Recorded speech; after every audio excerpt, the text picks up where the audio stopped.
বাবা মায়ের কাছে তাদের সন্তানেরা বড়ই আদরের। শৈশবে ঘরের মধ্যে সেই ছোট ছোট পায়ে হেঁটে বেড়ানো থেকে শুরু করে বাইরের জগতে পা রাখা পর্যন্ত তাদেরকে নিয়ে আপনাদের চিন্তার অন্ত নেই, তাই না? এর মধ্যেই আসে কৈশোর বা বয়স সন্ধির সেই সময়, যেখানে শারীরিক এবং মানসিকভাবে একটা বিরাট পরিবর্তন আসাটাই স্বাভাবিক। বাবা মায়েরা তাদের সন্তানদেরকে শাসন করবে, সেটা তো স্বাভাবিকই। কিন্তু আজকের এই যুগে মানে বেড়ে ওঠার এই সময়টা কিন্তু দাবি করে বন্ধুত্বপূর্ণ আচরণেরও। এই সময় অনেক ছেলেমেয়েরাই তাদের একটা নিজস্ব জগৎ তৈরি করে। না, তাতে দোষের কিছু নেই। সেখানে তাদের বন্ধু বান্ধবীরা থাকে, তাদের খেলাধুলো থাকে, তাদের পড়াশোনার চাপ থাকে, ইত্যাদি ইত্যাদি। আর সেই সঙ্গে থাকে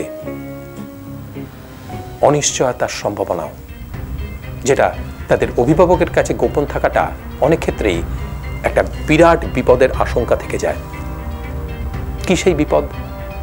যেমন ধরুন নেশার কবলে পড়া, বা অসৎসঙ্গ, কিংবা বাজে চক্রের খপ্পরে পড়া, অথবা অপরাধমূলক কাজে নাম জড়িয়ে যাওয়া, মানসিক অবসাদগ্রস্ত হওয়া। আবার দেখুন দুষ্কৃতীদের শিকার হওয়া, কিংবা অবৈধ সম্পর্কে জড়িয়ে পড়া, যাদেরকে আমরা টিনেজার বলি। আমাদের ভারতবর্ষে তাদের মধ্যে অপরাধ প্রবণতা বা তাদের উপর হওয়া অপরাধের সংখ্যাটা একবার শুনলে আপনারা আঁতকে উঠবেন। তাহলে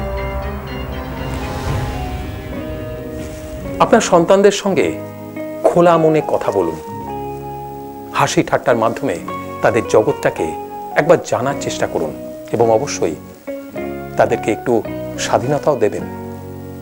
আসুন না, একটা সুস্থ স্বাভাবিক সমাজ গড়ে তুলতে আমরা সকলে মিলে সচেতন হই।